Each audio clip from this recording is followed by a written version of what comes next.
So as we gonna study geometric progression proof of infinite series. Okay, when the sum goes to infinite. So remember that r is less than 1 and greater than 0. Okay, you remember that कि r जो है वो 1 और 0 के बीच में रहे. ठीक है, 1 और 0 के बीच में रहे. ये वाली बात याद रखनी है. ठीक है, मतलब r जो हो, सॉरी ये है ना, r जो हो 1 से छोटा हो और r जो हो बड़ा हो किससे, 0 से. ठीक है, r जो हो बड़ा हो 0 से. ठीक है, ये याद रखनी है आपको ये वाली बात. ठीक है, जब भी ये वैलिड करेगा तो हमारा जो ज्योमेट्रिक प्रोग्रेशन होता है वो कुछ इस प्रकार से होता है कि यहाँ पे r होगा, r का स्क्वायर होगा, r का क्यूब होगा, r की पावर 4 होगी, dot dot dot dot dot dot dot dot a की पावर ये हो जाएगा, है ना. और -1 रहेगा. क्यों रहेगा? क्योंकि ये अनंत टर्म है. ये जो है फर्स्ट टर्म है. फर्स्ट टर्म में r की पावर क्या, r की 0 पावर होगी, क्योंकि जो फर्स्ट टर्म है उसमें से -1 होगा, है ना. और इसके अंदर 1 है और ये सेकंड है, सेकंड के अंदर से 1 माइनस हुआ. ऐसी जो एन टर्म है उसमें से 1 माइनस होगा. ये बात याद रखनी. फिर देखिए ये हो गया a plus a are square plus a are cube. अब इसमें क्या हो रहा है कि रेशियो सेम आ रहा है, इसमें रेशियो सेम आ रहा है ना. तो मैंने इसे एस एन ले लिया,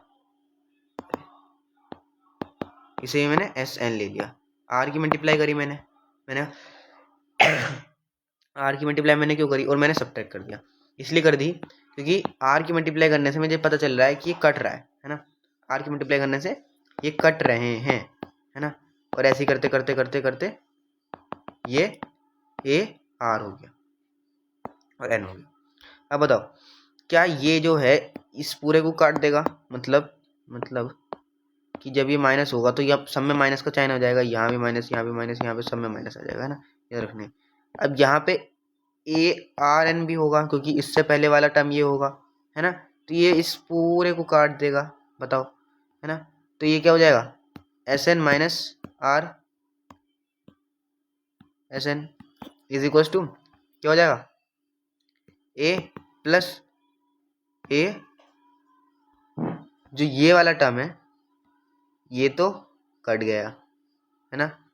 ये वाला टर्म तो कट गया, तो इसके अंदर से ये बच जाएगा आपका, है ना. ये बच जाएगा. अब इसके पीछे जो है वो ए आर एन है. ठीक है, मतलब यहाँ पे जैसे ये चला a plus r n dot dot dot dot dot dot dot dot dot, फिर ये ए आर एन हुआ प्लस ए आर एन हुआ, है ना, और -1 हुआ.